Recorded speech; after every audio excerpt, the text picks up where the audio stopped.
Asia cup से team India के लिए एक नहीं, दो नहीं, बल्कि छह खुशखबरी आई और इन्हीं खुशखबरी ने टीम इंडिया की वर्ल्ड कप जीत की उम्मीद बढ़ाई। जी हां, स्वागत है आपका। आप देख रहे हैं न्यूज़ 24 स्पोर्ट्स। आपके साथ मैं हूं अपूर।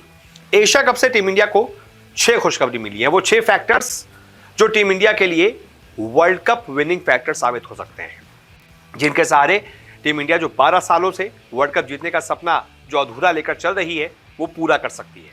12 साल पहले 2011 में हमने अपने घर पर वर्ल्ड कप जीता था। उसके बाद से हम कोई भी वर्ल्ड कप नहीं जीत पाए हैं। हालांकि 2013 में आईसीसी ट्रॉफी आई थी, लेकिन तब से हम 9 से 10 आईसीसी ट्रॉफी हार भी चुके हैं। तो ऐसे में कौन कौन से ये फैक्टर्स हैं जो हमें एशिया कप में देखने को मिले और जो बॉक्स होते हैं ना वो टिक होते चले गए।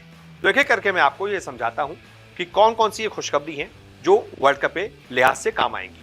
उसमें सबसे बड़ी खुशखबरी ये है कि हमारे सभी 23 गेंदबाज गेंदबाजी में कहर पर पा रहे हैं।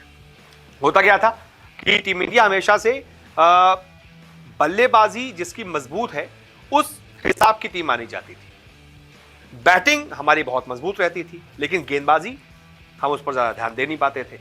नतीजा ये होता था बल्लेबाज किसी भी मैच में फेल हो जाते थे तो हमारा बंटाधार हो जाता था। लेकिन अब बैटिंग भी अच्छी हो रही है, बॉलिंग उससे ज्यादा अच्छी हो रही है और कहा जाता है कि आपको चैंपियन गेंदबाज ही बनाते हैं। इसलिए आपकी बॉलिंग लाइनअप मजबूत होनी चाहिए, खासतौर पर स्टार्टिंग जो पेसर्स होते हैं ना उनके। तो हमारे जो 3 से 4 पेसर हैं, चाहे आप बुमराह की बात कर लीजिए, उनकी शानदार वापसी हुई है, चाहे सिराज की बात कर लीजिए, चाहे शार्दुल की बात कर लीजिए, चाहे शमी की बात कर लीजिए, चाहे हार्दिक की बात कर लीजिए।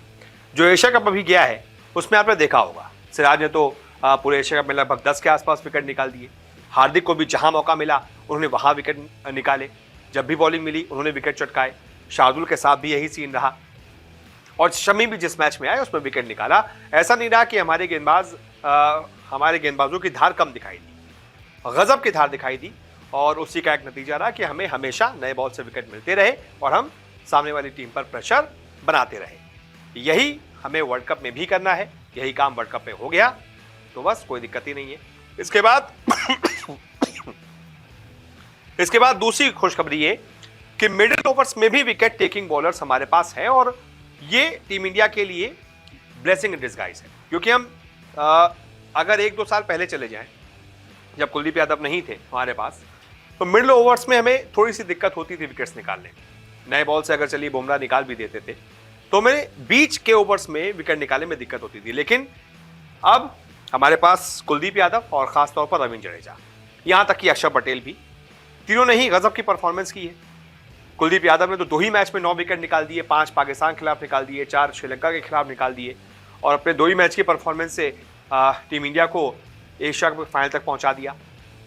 रविंद्र जडेजा को भी जहां मौका मिला उन्होंने वहां विकेट निकाले। नेपाल के खिलाफ जडेजा ने ही हमें बचाया था।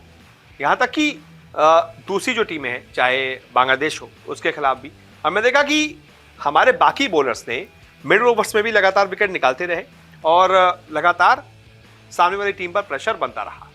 ये बहुत जरूरी है। तो ये भी टीम इंडिया के लिए बहुत बड़ी खुशखबरी है जो हमें एशिया कप से मिली है। नंबर 3, टॉप ऑर्डर बल्लेबाज फॉर्म में। हमारे जो टॉप ऑर्डर के बल्लेबाज हैं, रोहित शर्मा, शुभमन गिल और विराट कोहली, 3 टॉप ऑर्डर के बल्लेबाज, ये दुनिया के सबसे विस्फोटक और सबसे ज्यादा रन बनाने वाले बल्लेबाज हैं। ऐसा टॉप ऑर्डर किसी के पास नहीं है, इतना खजाने वाला 70-80 शतक हो जिस टॉप ऑर्डर के पास। तो ऐसे में हमारा जो टॉप ऑर्डर है ये फॉर्म में वापस आ गया। हमने सिर्फ पाकिस्तान के खिलाफ वो मैच देखा था जो वॉश आउट हुआ था, उसमें हमें टॉप ऑर्डर में दिक्कत हुई थी। रोहित शर्मा भी आउट हो गए थे, कोहली भी आउट हो गए थे, गिल भी आउट हो गए थे, लेकिन उसके बाद वो मैच तो बेनतीजा रहा। उसके बाद जो हमने देखा कि नेपाल की धुलाई हुई, फिर उसके बाद पाकिस्तान की तो गजबी धुलाई कर दी। हमारे टॉप के चारों बल्लेबाजों ने, 2 ने अर्धशतक ठोक दिए, 2 ने शतक ठोक दिए।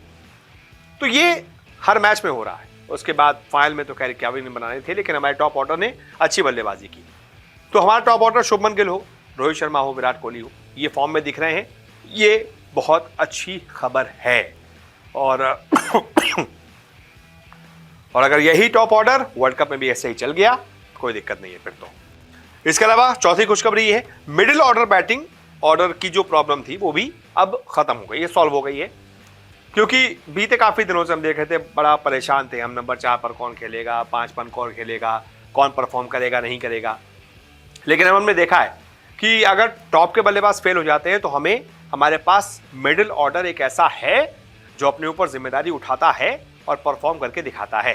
फॉर एग्जाम्पल पाकिस्तान वाला मैच, 60-8 रन पे 4 विकेट हमारे हो गए थे। वहां से क्या हुआ था, 138 रनों की पार्टनरशिप हार्दिक पांड्या और ईशान किशन के बीच में, वहां से टीम इंडिया मैच में वापस आई थी। और जो एक वक्त पर लगी थी 150 नहीं बना पाएगी, वो टीम 266 तक पहुंच गई थी।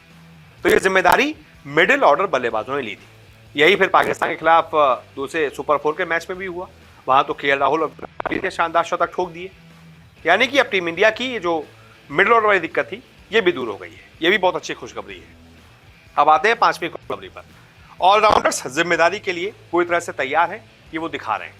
हार्दिक पांड्या हो, शार्दुल हो, अक्षर पटेल, रविंद्र जडेजा हो, ये चारों ऑलराउंडर्स जब भी मौका मिल रहा है परफॉर्म करके दिखा रहे हैं, जिम्मेदारी समझते हैं और अपने अपने रोल्स को जस्टिफाई कर रहे हैं।